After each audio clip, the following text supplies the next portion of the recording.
Welcome to Shine's Room. This is a market recap for September 6th, 2011. Shine, I just wanted to go over some positions with you that occurred today, starting with the tin trade this morning. There's a company called TIN, T-I-N, Temple Inland. Stock last week went down, or about 12 sessions ago, stock went down to about 1950, where I called the bottom of it. The reason why I identified the bottom at TIN on the broadcast, our live trading broadcast every day, stock traded $19.52, and the premium in the options market for the 20 calls for the month of September was about, $2.50 of potential premium in the name, which meant that they were pricing in a $23 or $24 price on the stock.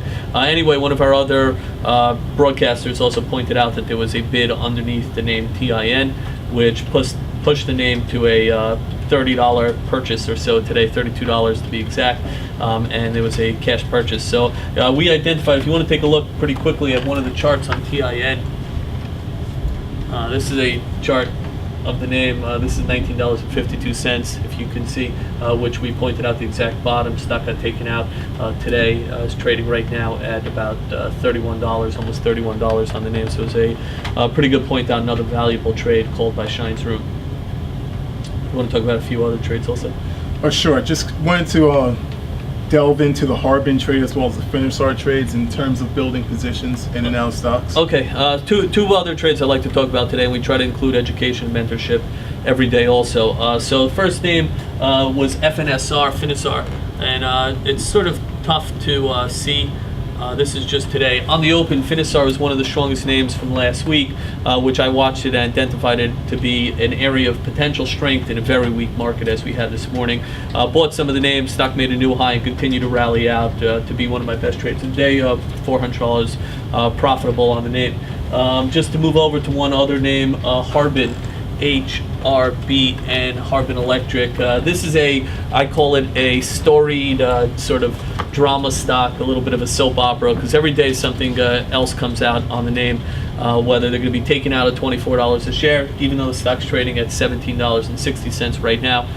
So it keeps going back and forth. I myself, I've already capitalized by selling call spreads and brought in the premium on that, with protecting my downside on the trade by buying the second leg of the spread. So selling a call spread is where you sell one strike and then you buy a higher strike to offset risk. So I sold the 19s, 20s, 21s, and I sold the 22s to bring in some premium, or I bought the 22s to bring in some protection on my trade.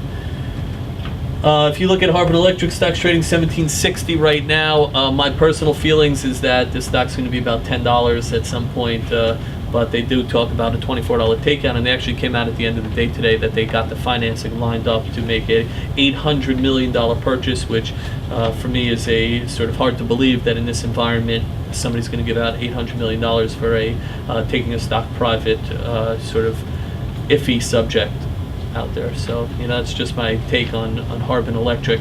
Also, I wanted to talk about building positions, and in this marketplace, building positions I feel is the key to a successful trade. And that means when you start getting into a position and you're trading 100 shares, getting in, shorting 100 shares, getting in, shorting another 100 shares, you start adding on towards the biggest part of your position should be towards the top part of the range. So if you want to short something, short a little bit more, short a little bit more, and adding up where at the end, if you're building a 1,000 share position, your last sell or your last short should be that biggest number. So it should be about 500 shares towards the top part of the range, building a 1,000 or 1,500 share position towards the top in order to really maximize your winning position downward. In this marketplace, because we are so volatile, if you're building a position where you go all in and you don't have any ammo left in the tank, you can be stopped out, or you can be blipped out, as we call it, where you have to cover your short.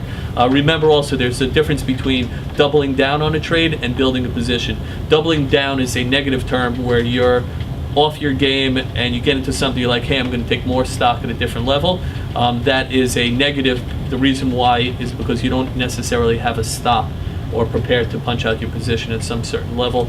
And on the other side, you're building a position with a stop where your threshold of pain sort of comes into play. When you get up to that threshold, that's where your stop. Email by chance? That's where your stop gets automatically put in and activated at that point to protect yourself. So I like building positions as opposed to doubling down on positions. So thank you for your time, and we'll see you guys tomorrow morning, 9 a.m.